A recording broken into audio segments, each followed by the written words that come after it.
سب کچھ بادشاہت بدل گئی ہے، اب وہ معاملہ سب کچھ واپس نظر آ رہا ہے جو ابو جہل کا دور ہے. تو میں آواز نہیں اٹھاؤں گا تو کون آواز اٹھائے گا؟ ان معصوم لوگوں کے لیے جن پر بے تحاشا ظلم کیا جا رہا ہے، ان کے لیے کون آواز اٹھائے گا؟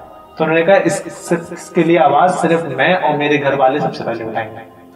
تو بات ساری کہنے کی یہ ہے کہ امام حسین رضی اللہ تعالیٰ عنہ کہ یہ جو سارے واقعات سمجھے، اس سے صرف ایک جو سبق ملتا ہے وہ ملتا ہے کہ حق پہ رہنا کتنا ضروری ہے.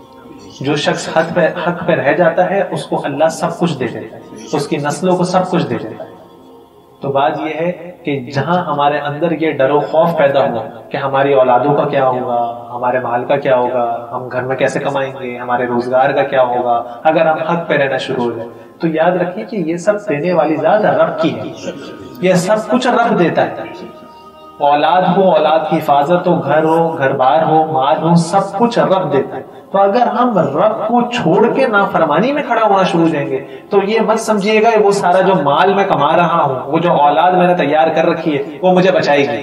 اگر بچانی ہوتی تو یزید کو بچا لیتی، اور اس کی نسل کا کسی شخص کا نام تو مجھے اور آپ کو بھی پتا ہوگا، مگر وہ کچھ نہیں بتا سکتا. بچایا تو وہ امام حسین رضی اللہ تعالیٰ عنہ کی نسل کو اللہ نے آج تک پہنچایا.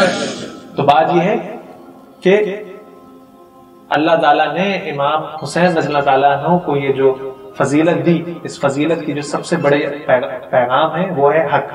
حق پر جب تک رہیں گے، جم کر کھڑے ہوں گے، مضبوطی کے ساتھ کھڑے ہوں گے، اللہ کے راستے میں کھڑے ہوں گے.